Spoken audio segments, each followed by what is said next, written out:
Matt drove his pickup under the arch, proclaiming Diamond Harte Ranch, choice sementals, and quarter horses, with a carved version of the brand that had belonged to the Harte family for 4 generations.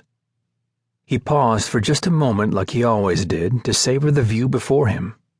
The rolling sage-covered hills, the neat row of fence line stretching out as far as the eye could see, the barns and outbuildings with their vivid red paint contrasting so boldly with the snow.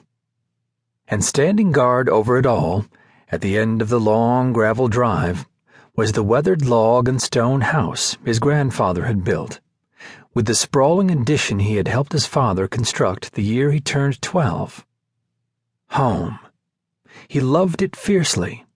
From the birthing sheds to the maze of pens to the row of Douglas fir lining the drive. He knew every single inch of its 20,000 acres, as well as the names and bloodlines of each of the 36 cutting horses on the ranch, and the medical history of all 600 of the ranch's cattle. Maybe he loved it too much. Reverend Whitaker's sermon last week had been a fiery diatribe on the sin of excess pride, the warning in Proverbs about how pride goeth before destruction.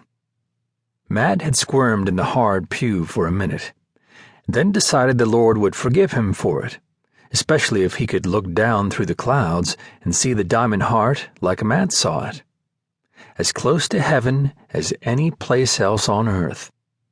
Besides, didn't the Bible also say the sleep of a laboring man was sweet?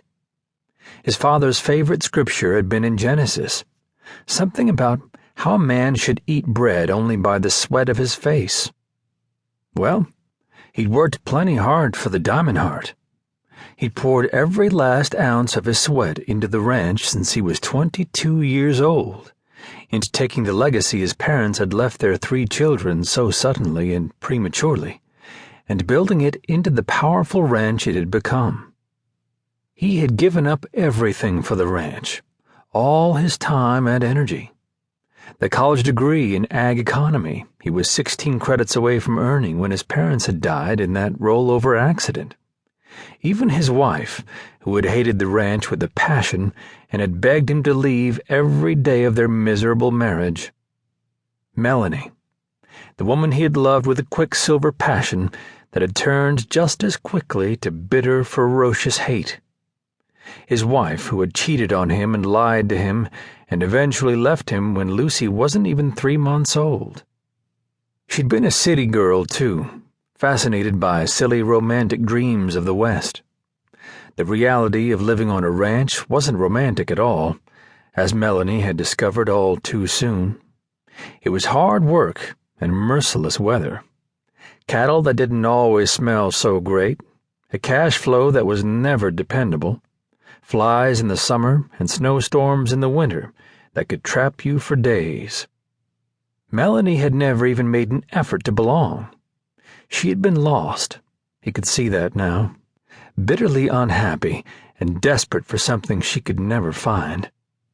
She thought he should have sold the ranch, pocketed the $5 or $6 million it was probably worth, and taken her somewhere a whole lot more glitzy than Salt River, Wyoming.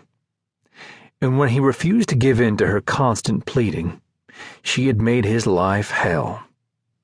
What was this thing he had for women who didn't belong out here? He thought of his fascination with the California vet. It wasn't attraction. He refused to call it attraction. She was just different from what he was used to, that's all. Annoying, opinionated, argumentative. That's the only reason his pulse rate jumped whenever she was around. A particularly strong gust of wind blew out of the canyon suddenly, rattling the pickup. He sent a quick look at the digital clock on the sleek dashboard, grateful for the distraction from thoughts of a woman he had no business thinking about. Almost 6. Cassie would have dinner on soon, and then